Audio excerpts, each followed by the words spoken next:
ئەو فەرماندا کوردەی دژی دروستکردنی هەسەدە بوو. پۆڵات جان بۆ لەگەڵ دروستکردنی سوپایەکی نەتەوەیی بوو لە ڕۆژاوا هەر لە سەرەتای گۆڕانکاریەکانی ڕۆژاوای کوردستان لە 2012دا ناکۆکیەکی قوڵ لەسەر ناسنامەی ئەو هێزە هەبوو کە ناوچەکە دەپارێزێت. پۆڵات جان فەرماندەی دیاری یەکینەکانی پاراستنی گەل یەکێک لەو دەنگە پێشەنگانە بوو کە بەتوندی دژی تێکەڵکردنی پێکاتەکان و دروستکردنی هێزەکانی سووریای دیموکرات بوو. ئەو پێی وابوو کە پێویستە هێزێکی نەتەوەیی پەتی بە ناوی سوپای ڕۆژاوا یان هێزی پاراستنی کوردستان دروست بکرێت، نەک هێزێکی تێکەڵاو کە ئەرک و ناسنامە نەتەوەیەکەی تەموو مژاوی بێت.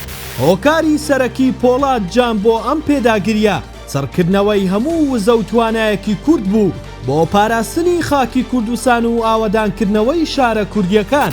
ئەو لەو بڕوایەدا بوو کە تێوەگلانی کورد لە شەڕی ناوچە عەرەبیەکان کورد لە ئامانجا سەرەکیەکانی دوور دەخاتەوە و دەبێتە هۆی بەفیڕۆدانی خوێنی گەنجانی کورد لە پێناو جوگرافیایەکدا کە لە داهاتوودا پێگەی کورتیایدا جێگیر نابێت. پۆڵات جان وەک هێمایەک بۆ ئەم دیدگایە هەمیشە لۆگۆی سوپای ڕۆژئاوای لەسەر قۆڵی دەبەست وەک ئاماژەیەک بۆ ئەوەی کە ئەرکی سەرەکی ئەو تەنها پاراستنی ناوچە کوردیەکانە، دواتر بەهۆی ناڕەزایی لە دروستکردنی هەسەدا ڕۆژئاوای بەرەو ئەوروپا جێهێشت. مەزلوم عەبدی فەرماندەی گشتی هەسەدا لە نوێترین دیداریدا دانی بەوەدانا کە کشانەوەیان لە ناوچە عەرەبیەکان بەهۆی ئەوە بووە کە بوونیان لەوێ کاتی بووە وەک ئاماژەیەک بۆ سەرنەکەوتنی تێکەڵکردنی هێزەکان لەگەڵ عەرەب. مەزلوم عەبدی جەختی کردەوە کە هەرگیز شارە کوردیەکان چۆڵ ناکەن.